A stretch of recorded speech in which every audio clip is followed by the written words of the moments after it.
तो गाइस कैसे हैं आप सब लोग। बीस्ट टेम्पलेट के एपिसोड 145 के साथ हाजिर हो। तो लास्ट एपिसोड के एंड पे हमने देखा था कि हमारे ल्यूफेंग ने वहां पर एक नई टेक्निक को मास्टर किया है जिससे वो प्यूनी के इनर वर्ल्ड को एक्सटर्नलाइज कर सकता है। तो वो उसके इनर वर्ल्ड को वहां पर बबल की शेप में बाहर निकालता है और उसके साथ ही अपने एक्वा आर्मर के साथ यानी पानी के साथ उसको कंट्रोल करता है, क्योंकि वैसे उसकी मूवमेंट्स बिल्कुल स्लो थी तो वो उसको बड़ी तेजी के साथ अब यहाँ पर मूव करवा सकता है और जिस भी मॉन्स्टर की बॉडी के वो आर पार होता है वहां पर सुराख हो जाता है। इसके साथ ही अब वो यहाँ पर उसको सेकंड तरीके से यूज करने वाला है। वो अपने पौधा चांद के बाजू को यानी कि उसके जो उसकी बेलें होती हैं उनके ऊपर वो एक्वा आर्मर चढ़ा देता है और साथ ही उसे कहता है कि अब इस बॉल को पकड़ो और उस बॉल को अपने हाथ में पकड़कर यानी अपनी बेल में पकड़कर उसे घुमाकर उन सभी के ऊपर दे मारता है। जहां जहां पर वो बॉल हिट होता है वहां पर उन सभी मॉन्स्टर्स को नुकसान पहुंचता है और उनकी बॉडी में होल हो जाते हैं। और इसी के साथ ही वो डोगी चांद को भी वो देता है। डोगी चांद जो होता है उस बॉल को अपने पेट में रखता है और साथ ही वहां पर उसे जोर से सामने की तरफ थ्रो करता है और वहां पर जिन बीस्ट के साथ वो टकराता है वो बीस्ट भी मर जाते हैं। जिनके बीस्ट वहां पर सेंसरी कनेक्शन में होते हैं वो लोग जहां पर बहुत ही बुरी तरह जख्मी हो रहे होते हैं। तो विस्टीरिया सेक्टर के जो लड़के होते हैं वो लोग बुरी तरह से वहां पर मार खा रहे होते हैं और इसी के साथ ही एल्डर कहता है कि अब मेरी बारी। और इसी के साथ ही वो एक बड़े से जायंट मॉन्स्टर को रिलीज करता है।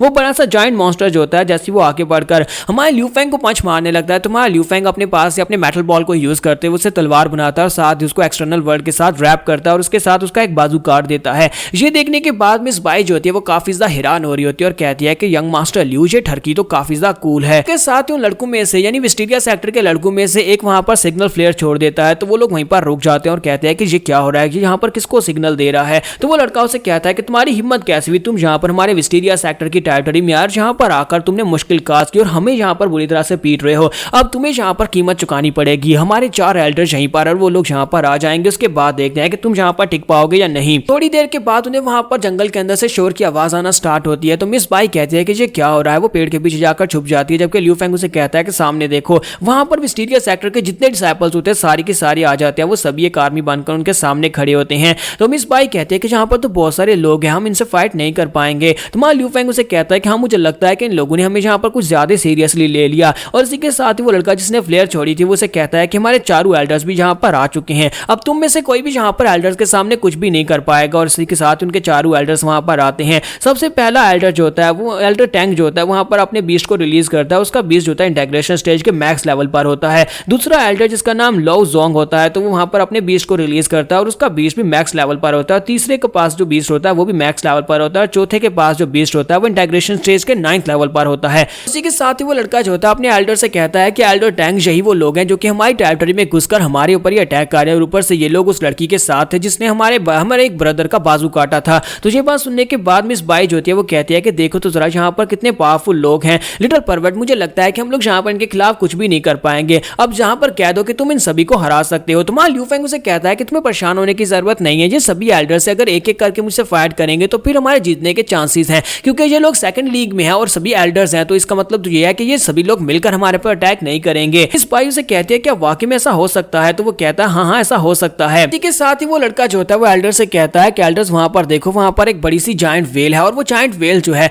हम सभी के ऊपर अटैक कर रही है और हम लोग उससे निमट नहीं पा रहे। तो एल्डर टैंक जो होता है वहां पर उस वेल की तरफ देखता है और कहता है कि अच्छा तो ये लिंगजाओ क्लैन से हैं और लिंगजाओ क्लैन के वालों के पास जो पहले एक वेल थी वो भी किंग लेवल की थी और किंग लेवल की वेल के बारे में लोग अच्छी तरह से जानते हैं वो कितनी ज्यादा खतरनाक है और उसी की वजह से इनका मास्टर फैन जो था वो कभी बहुत ज्यादा फेमस हो गया था। तो वो सभी एल्डर्स जो होते हैं वो कहते हैं कि चलो सभी लोग मिलकर इनके ऊपर अटैक करते हैं क्योंकि वेल के साथ सिंगल फाइट करना पॉसिबल नहीं। तो मिस बाई चिल्लाकर कहती है ये तो बहुत ही बुरा हुआ, तुम्हें तो लगा था कि ये एक एक करके फाइट करेंगे। तो मां ल्यूफेंग अपनी जेब में हाथ डालता और कहता है कि मुझे लगता है कि मुझे भी यहाँ पर अपनी आखिरी ट्रिक को यूज करना पड़ेगा। और दूसरी तरफ से विस्टीरिया सेक्टर का लड़का उसे कहता है कि बकवास बंद करो, तुम्हारे पास कोई भी ट्रिक नहीं बची। हमारे 4 एल्डर्स को यहाँ पर देखने के बाद अब यहाँ पर चाहे तुम कौन सी भी ट्रिक को क्यों ना यूज कर लो तुम बच नहीं पाओगे। और थोड़ी देर के बाद वहां पर अलायंस के लोग पहुंच जाते हैं। तो अलायंस के लोग क्योंकि उनका पीछा करते करते वहीं पर पास ही के एरिया में छुपे हुए थे वो लोग वहां पर निकलते हैं और कहते हैं कि यहाँ पर चाल क्या रहा है। तो वो ल्यूफेंग से पूछते हैं कि ल्यूफेंग बताओ क्या हुआ। ल्यूफेंग उसे कहता है कि विस्टीरिया सेक्टर के लोग यहाँ पर हमारे ऊपर गैंग अप कर रहे हैं, वो लोग यहाँ पर हमें मारने की कोशिश कर रहे हैं, यहाँ तक कि वो अपने 4 एल्डर्स को भी अपने साथ लेकर आए और सभी लोग मिलकर हमारे पर अटैक कर रहे हैं। जबकि मैं और मेरी यंग मिस हम दोनों तो यहाँ पर सिर्फ और सिर्फ टहलने के लिए आए थे, यहाँ पर घूमने फिरने के लिए, पिकनिक मनाने के लिए आए थे। तुम लोग यहाँ पर इनसे मेरे लिए निमट सकते हो।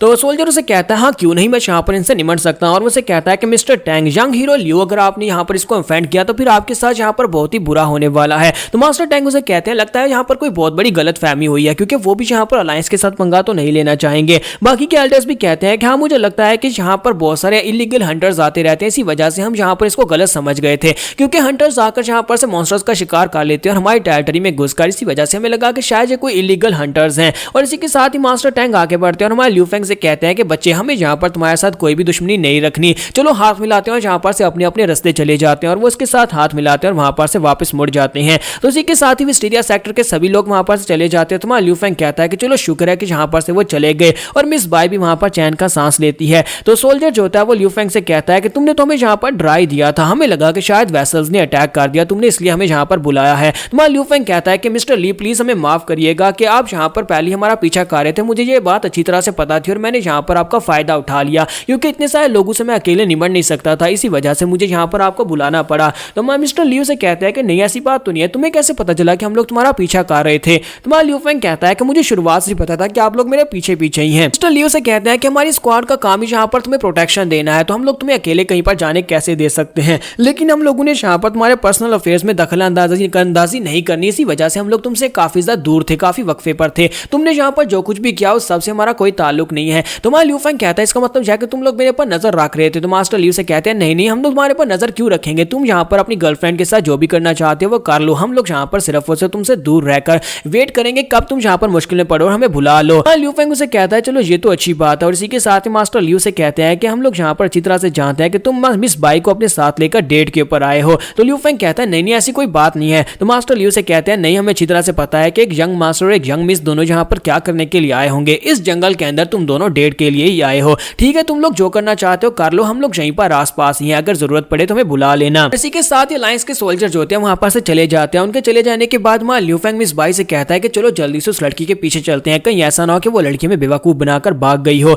और इसी के साथ ही वो लोग भागते हुए उस डायरेक्शन में पीछे जाते हैं। तो वो दोनों वहां पर उसे ढूंढ रहे होते हैं, लेकिन वो लड़की उन्हें कहीं पर भी नहीं मिलती। मिस बाई कहती है कहीं ऐसा तो नहीं है कि वो बेवकूफ बनाकर वाकई में चली गई हो। फिर साथ उन्हें सामने एक बॉर्डर के पीछे वो लड़की दिखाई देती है। तो मिस बाई उसे कहती है कि वो देखो वो लड़की वहां पर है। तो वो उनसे कहती है कि प्लीज माफ करना, मैं यहाँ पर छुप गई थी, मैं कैबेज को एक सेफ जगह के ऊपर छुपा रही थी ताकि विस्टीरिया सेक्टर के लोग उसे ढूंढ न पाए। मैं उसे एक सेफ जगह के ऊपर छुपा कर वापस आ गई हूँ ताकि तुम्हें यहाँ पर अपने किए हुए वादे को पूरा कर सकूं, मैं तुम्हें वेल के बारे में बता सकूं। लेकिन विस्टीरिया सेक्टर के लोगों का क्या हुआ, वो लोग कहाँ पर गए। तो मिस बाई उसे कहते हैं कि हमने उन सभी को डरा कर भगा दिया। तो वो लड़की कहती है तो फिर ठीक है मेरे साथ आओ, अब मेरे वादा पूरा करने की बारी है। और वो उन्हें वहां पर सामने की तरफ इशारा करते हुए कहती है क्या तुम्हें वो बड़ा सा पेड़ दिखाई दे रहा है, उस बड़े से पेड़ के नीचे पेड़ के ट्रंक के अंदर तुम्हें वहां पर एक पुडल मिलेगा और उस पुडल यानी कि एक छोटा सा पानी का तालाब है, उस तालाब के अंदर तुम्हें आखिरी मड फिश मिलने वाली है। अगर किसी ने उसे वहां पर ढूंढ ना लिया हो तो मुझे लगता है कि अभी तक वो वहीं पर होगी, अगर वो किसी दूसरे मॉन्स्टर का शिकार ना बन गई होगी तभी वो अभी तक वहीं पर जिंदा होगी। ल्यू फेंग उससे पूछता है कि तुम यहाँ पर क्या करने वाली हो। तो वो कहती है कि मैं अपने ट्राइब से काफी दिनों तक दूर रही और मुझे जल्दी से जल्दी अब वापस जाना होगा,